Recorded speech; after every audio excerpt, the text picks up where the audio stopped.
Hey team, welcome to another week. It's been fantastic.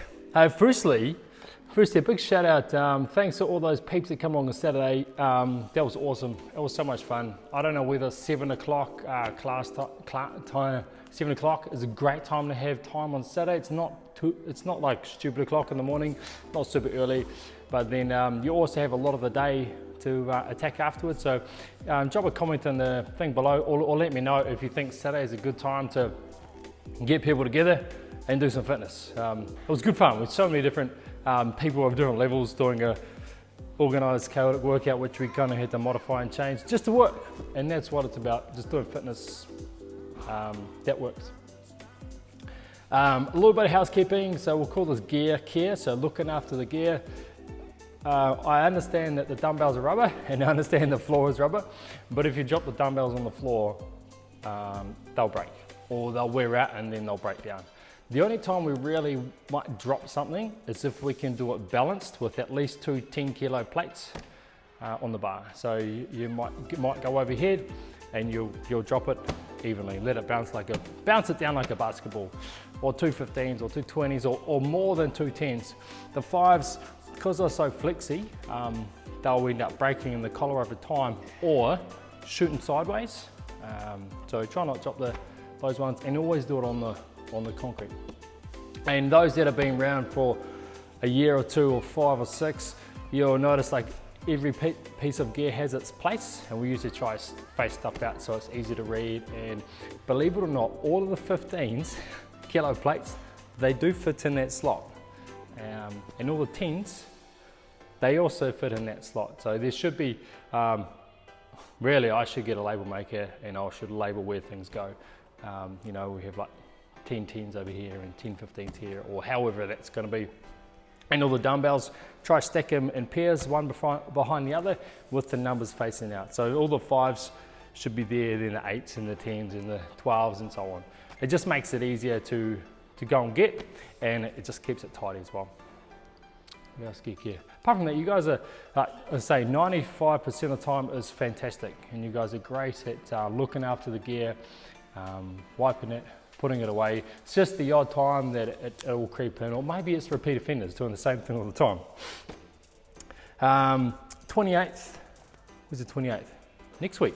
Next week we're intending on having, at 10 o'clock in the morning, a bit of a gymnastics session, so shifting your body through space, and we'll go through real basic stuff, and it's just progression work. So hollow holds, headstands, handstands, ring rows, all the way up to pull-ups or muscle ups, even if you know this progression is how to get to that stage, even to go from a box push-up all throughout probably I think there's 7 different progressions to ring dips, those types of things. Pistol squats, so squatting on one leg.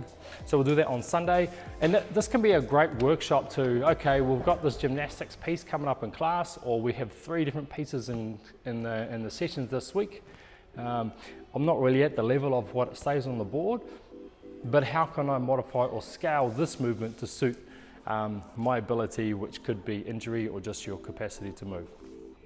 So that's on the 28th at 10 a.m. And big thank you to all the people that have brought someone else along. So all the referrals. So we're a pretty tight-knit community. We don't do a lot of advertising. It's a bit of a results-based market. You know, if you get a good experience or good service or good result, then you're more likely to tell someone. And a big part of it is because you want them to have the same thing. And sometimes you might have a conversation with them now, and then it's not till 4 years down the track that they decide it's time for them. So just because you talk to them and you think that they should do it, often it's not the right time. But if you talk to them about it, then it gives them the opportunity to know that there is a place where they can go along with someone they know. There is a place where they can get supported. There is a place where everyone's accepted for who they are, and they all have a day one, right? And some of us have been here for 1 year, 2 years, 4 years, 8 years, 8 months, 8 weeks, 8 days. You know, there's always people starting and there's always people going. There's a topic got brought up to me the other day, and it was something about school kids, teenagers. Could we do something with the teens again? We did Wednesday Sport a couple of years ago, and that was probably one of my favourite things to do. And if you have teenage kids, or you know any teenage kids, and it would be whether they would want to, like, I just don't want to get teens in here doing their own thing and not being set up well with support. So the way I think it could start, it's always a bit of a trial and error approach when you do something new, would be to like a session a day on a Saturday, Sunday for 2 weekends to teach them the basics, and then to gear it a way where they can come in and do stuff either on their own, or they can send me stuff, or how they're moving, or how maybe a message thread with videos to keep in contact with how things are going. I'm not sure, I'm just rambling on now, but if there is enough interest with the teens, would love to do stuff with kids that are still at school, because shit, when I was back at school, if there was something like this, I would jump at the chance. Like, I wish I was in this condition when I was playing sport. Now I'm about 20 years deep down the track, I'm kind of going out the gate, but I like to use this as a bit of a sport for myself. So yeah, have a talk to the teens. It would be like probably a one-off cost for the small group training for those 2 weekends, and then we'll see if we can have a subsidised student rate for those guys going forward, because if there's a way we can get people moving and start them early, it'll be awesome. Great for Fairleigh, great for the kids. And on that, like I always try to work on my personal development or professional development, and you may have seen me doing something slightly different in the gym towards the end of last year, and even just in this last week. So I'm following a slightly different program, which is probably a bit more personal, and it's all percentage based, and you modify if you need to. But the biggest recommendation I could do with the thing I've started new recently is check out GoWOD. Now, some of you may know of what you may have heard of GoWOD before. It's a big sponsor of the sport of CrossFit, and it's a big focus on preventative and like preventing injuries and mobility. And so the protocol at the start is, I think they run you through 12 different movements, and you try to get yourself into those positions, and it gives you a scoring of that position. So like, you've got your bum on the floor, chest against the wall, how far up can you get your arms before your back wants to come off the wall? So they do that for all those parts, and it pulls out your weaknesses and your strengths and focuses on them, and gives you a protocol before training or after training.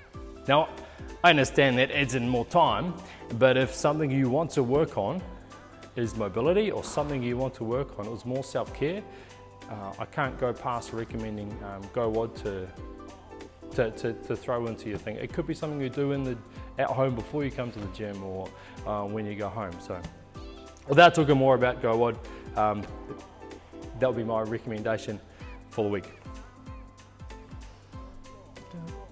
Workouts. Well done for those guys last week as well, with back squat, strict press, front squat, deadlift. It's always good to have a benchmark in, and then you can use that as a guide when we come to scaling workouts. Okay. So this week, Monday, back squats, build to a set of 20, or a heavyish set of 20. Now we're probably not going to do 5 sets of 20. Right, to get to that heavy 20, it's way too much volume. So you might build up 2 or 3 working sets at a lighter weight, and then hit a set of 20, and then maybe one more. If you know what your max is from last week, it might be roughly 55%. Okay, so no more than 2 sets of 20, and it's probably not going to be to the kilo. You may be able to get one more rep, but always focus on quality of your squat. And then after that, we'll go to 10 rounder, toes to bar,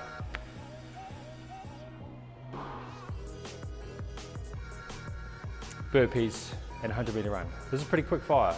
10 toes to bar, 10 burpees, 100 meter run. Goal with this one would be to try and continuously move. So your toe to bar modification might be something where you're doing a slightly lesser number. You might do 7, you might do 8, or you might just do the knees to chest and do 10 in a row, and then do your burpees at a pace that you don't have to stop, and do your running at a pace that you don't have to slow down, or you have the control to be able to speed up in the later rounds. Okay, so that tells me if someone can speed up, they're controlling the pace. If someone can't speed up, it means they're already running on the limits. Tuesday, 5 rounds of 3 minutes with a minute and a half rest in between, rowing, box jumps, power cleans. Okay, when you're warming up, just when you get on the rower, row for quality, legs, lean back, pull. Okay, 60% on the legs and 30% on the lean back, and then at 10% sharp pull. Box jumps, if you're just so used to stepping and you feel like you want to do some jumping, but the boxes are too high, stack some plates up. Power cleans, a lot of us are still pretty fresh with the barbell moves. Keep it close, power it up, elbows underneath, okay? The front rack is here and here, and it shouldn't be landing on our chest, okay? And then the purpose of this is the weight increases slightly each round. So you might do a little bit of touch and go style reps at the start. If you do, try not get too backy with it. Still make every clean the same position regardless whether it's light or heavy. You might just do less reps or more reps, but if we can practice the same movement pattern regardless of the weight, then we're always drumming in the skill set. Wednesday, strict press, built to a heavy set of 10, building off the one from last week. Again, we're not going to do multiple sets of 10. We might do a few set of 5, a set of 6, and then hit a set of 10, and then maybe another set of 10. Okay, so two or three lifts over before we start to get our 10s in. And it's always going to start to burn around that 8 or 9 or 10 mark, and that's where we want to get it to be a bit challenging when we get those heavy 10s. And then 50 minutes, we'll jump on the bike, but every minute we'll go 10 wobbles. Okay? If that 10 wobbles is too much, we can make it a little bit less. If that wobble is too heavy, we can make that a little bit less. Right? Try and be consistent with this 15 minutes. So we're about finishing our wobbles at the same time, and we're sitting on about the same wattage for the rest of that minute. And then just remember, there's still transitions from getting to the bike to the ball. Okay, so we don't want to go to the minute on the bike, and then by the time we get to the ball, we're 10 seconds in. You're better off knocking off the bike 5 or 10 seconds early, get over, get set up on the ball, and then go. 30 minutes on Thursday, sit-ups, push-ups, reverse lunges, those glutes go on, and every 3 minutes we'll do a farmer's carry. You guys are learning a lot about farmer's carry because you've had them a few times. Tilt it forward, rest on the back of the hand, sit in that dip a bit, shuffle faster. Okay, it takes a whole lot less effort because we are doing it faster. I mean less effort on the grip, okay? Because that can be the kind of a compromise or the first weakness. It is a lot of sit-ups. If you find that that's too many sit-ups for you, or you've done lots of sit-ups in the past and you know 100 is too much, do less. We're going around for 30 minutes, so once you've done 100, 100, 100 on the reverse lunges, we go back to the sit-ups. If all of those are too much, you just make the number less.